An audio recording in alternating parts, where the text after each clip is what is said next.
What's going on, guys? So I have a pretty cool and funny topic for you guys today, and something I got a lot of crap for, which is I was living at home when I was technically a millionaire, and I'm gonna break down why. Now, I know it sounds super boring, but it's actually really interesting, and a lot of you guys will probably be in the same position, especially if you want to be self-employed and doing your own thing. There's a lot of hidden struggles and things that you might learn in this video that will help you out that I had to learn the hard way. Now, I lived at home up until about 3 months ago, and people would say, if you're a millionaire and you have a Lamborghini, why do you live with your parents?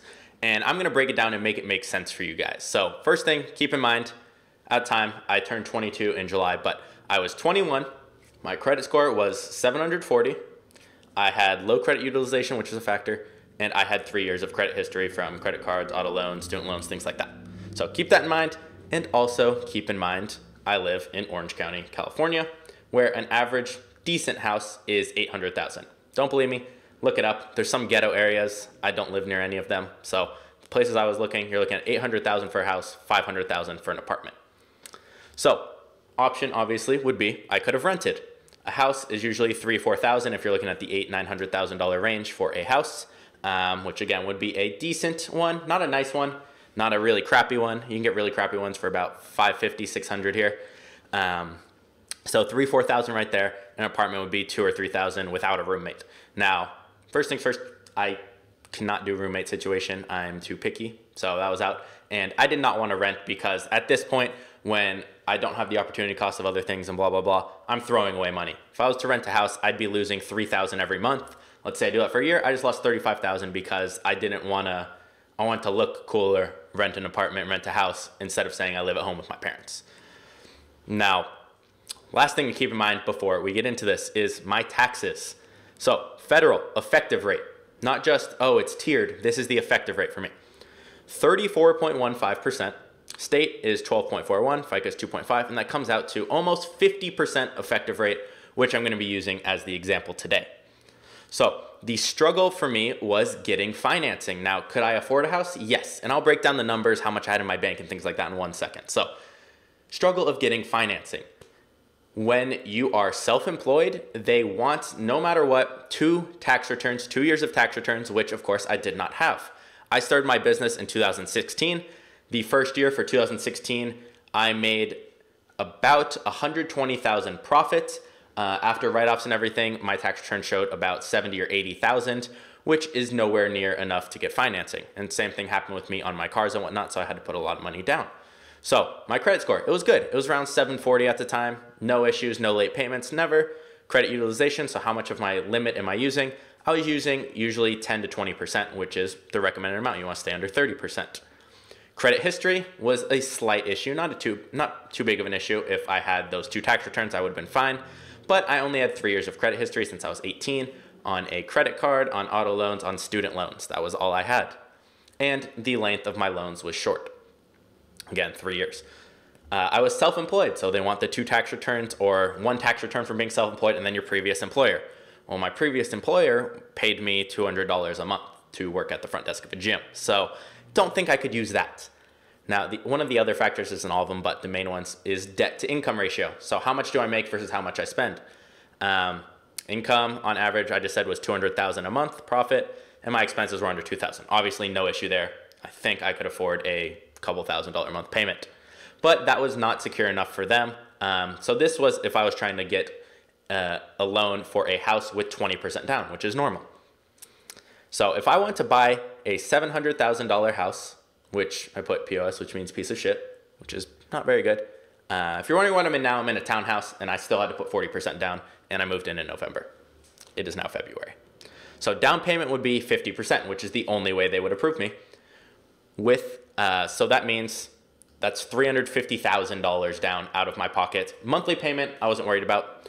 So let's look when I started making pretty good money and what my bank account looked like and just realistically what everything looked like. So when I started looking at homes and whatnot, I wasn't looking to buy, I was just looking for fun, seeing what I could do. Also looking at cars, because at the time I had a Corvette. I knew I wanted a Lamborghini, and this is right when I started YouTube. So February 1st, 2017, so about a year ago, I had $20,000 in my bank. I was making about $20,000 per month, and I had about $3,000 in monthly expenses. I had a Z06 Corvette, which was about a $1,000 a month payment, and then just random food and other crap in there. No living expense. I was living with my parents. Now, month one, when I started making good money, I made $50,000 in profit, but we lose half of that to taxes right away. So realistically, I made $25,000. And then you have my expenses. So that brings it down to $22,000, which we add on to what was in my bank, which was $20,000. So now our bank's at $42,000. Anywhere close to $350? Not yet. Month two, we made $150,000. Our income started going. So we lose $75,000 of that to taxes. Actual amount we made, $75,000. We subtract $3,000 from that, and that moves our bank from $42,000 to $114,000. Now, that's a good amount of money, and if you lived anywhere else other than California, that would be a hefty down payment on any house if you're in Texas, wherever, most places, maybe not New York.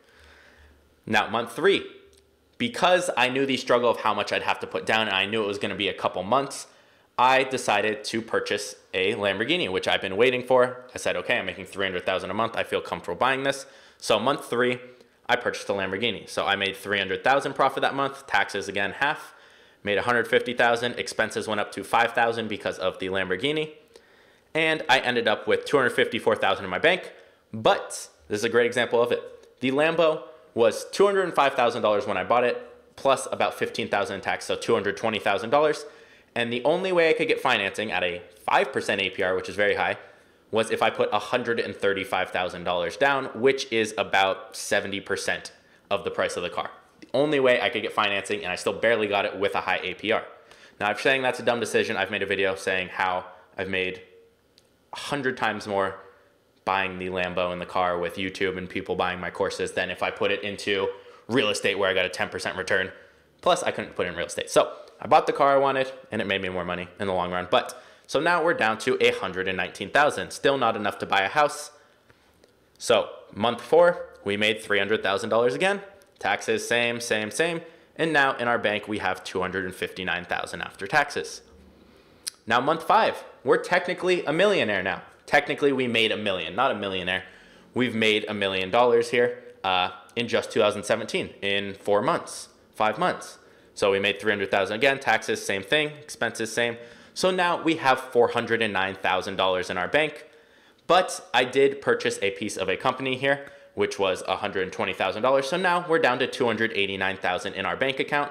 We've made $1 million this year. We have a lot in our bank, yet we still can't afford the down payment on a crappy house because we're self-employed and don't have 2 tax returns yet because we got successful too fast. Now, this obviously isn't gonna be like, look how much I make, or defending myself for living at home, but it's kind of that. Showing you guys what it's actually like, how the money goes in and out, and how this is a real thing where people expect, if I say, oh, I make $300,000 a month right now, people assume I've made that for years or a couple years, and I'm multimillionaire and I do this. And why do you live in a small house? Why do you live with your parents? That makes no sense. Why do you finance things? Well, financing thing, people don't know how to look at numbers. They're just like, oh, financing, interest, you're losing money. No, you're stupid. So obviously financing, most rich people finance. Obviously it will vary, houses and stuff, you want to leverage your money. So that's the reason for that. The living at home thing, I just showed you the numbers and how they kind of make sense. I wanted to invest, I wanted to get real estate, and that's the struggle I'm going through right now. I'm trying to buy a new car, and I'm having to file my tax return early just to be able to do that. Even though I've had a year of payments on a Lamborghini already, I'm trying to upgrade to one. I can show $300,000 a month on average. I can show 2.8 million profit for 2017 in bank statements, in any income sources. And they're still like, nope, we want your tax return, because they love being black and white. There's no gray for them. So with all of that said, this is the reason I was technically a millionaire and lived at home with my parents. Also, I was looking at houses in June, July. Like I said, this is August right here. Ready to buy the one I'm in technically now, but it was new and they were still building it. So I purchased it in July or August. I'm sorry, August or September, but I didn't get to move in till late November. So there's a lot of factors that go into this, and people just don't understand the behind the scenes and how things actually work. They see, oh, you made $300,000 this month? Why don't you just use all that money to buy your Lambo instead of finance it? Well, first off, I can use that money for other things to make more money, and taxes are half of that. I have expenses and other things, and I don't want zero in my bank account. So there's a lot of things that go into it, and then affording is obviously all up to the person. I know my Lambo with 135 down is almost a $1,700 a month payment, which isn't much. I feel comfortable with that. Same with the one I'm moving up to, which you guys will see soon. So hope that breakdown made sense, and you can kind of see my thinking when people say that, and just understand how it all works, because I don't see anyone show this and kind of how realistic it is when you're like, oh, I made 300,000, cool. I actually made 150 actually. Oh, I have expenses, okay. I made 145. So that's kind of how all of my stuff went down, and then kept making more. And then now, obviously, we're in a better spot. We're looking to stay here a little bit, live below our means, upgrade the car, obviously, because it's more important than a house.